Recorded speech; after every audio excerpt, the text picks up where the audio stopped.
미국 의회에서는 최근 북한의 사이버 위협에 대응하기 위한 입법 움직임이 활발하게 일고 있습니다. 북한은 러시아와 중국, 이란과 함께 미국의 주요 사이버 위협국 중 하나로 꼽히고 있습니다. 조상진 기자가 보도합니다. 최근 조 바이든 미국 대통령의 서명을 거쳐 발효된 통합 예산안에 포함된 북한 관련 조항의 첫 번째 항목은 사이버 안보입니다. 국무활동 예산안에 포함된 이 항목은 북한 정권의 악의적 사이버 공격 역량에 물질적으로 기여하는 중요한 거래에 관여한 것으로 판단되는 나라는 중앙정부에 대한 원조에 예산을 사용할 수 없다고 명시했습니다. 북한 정권의 사이버 공격 역량을 직간접적으로 지원하는 나라에 대한 원조 제한 권한을 국무장관에게 부여하겠다는 것입니다. 국무 예산안에서 미국 정부의 원조와 북한의 사이버 역량 지원 활동을 연계한 이 항목은 4년 전 처음 등장했고 이후 매년 북한 관련 조항의 첫 항목으로 예산안에 포함됐습니다. 실제로 최근 미국 의회에서는 북한을 포함해 러시아와 중국, 이란의 사이버 공격 위협을 겨냥한 여러 입법 조치들이 이어졌습니다.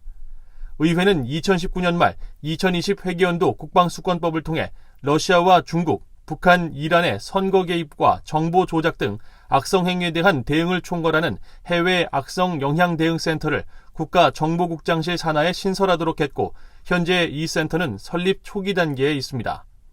의회는 또 2021 회계연도 국방수권법을 통해 북한 등 주요 사이버 위협국의 위험성을 경고하면서 백악관에 국가 사이버 국장직을 신설하도록 했습니다.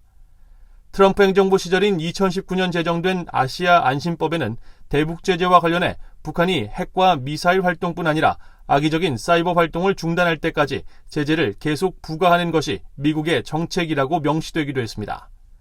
특히 미국 의원들이 우려하는 북한의 주요 불법 사이버 행위 중 하나는 암호화폐를 이용한 제재 회피로 민주당 중진 상원 의원들은 지난 2일 제닛 옐런 재무장관에게 북한 등을 암호화폐 악용 국가로 지목하고 당국의 효과적인 대책 마련을 촉구하는 서한을 보내기도 했습니다.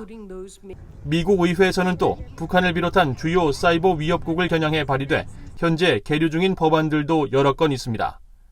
이 중 하원의 사이버 외교 법안은 북한의 사이버 위협을 지적하면서 북한 정권을 대신해 컴퓨터 네트워크나 시스템을 이용해 해외 개인이나 정부, 단체, 기관을 상대로 사이버 안보를 훼손하는 심각한 행위에 고의로 관여하는 모든 단체와 기관을 제재 대상으로 지정해야 한다고 명시했습니다.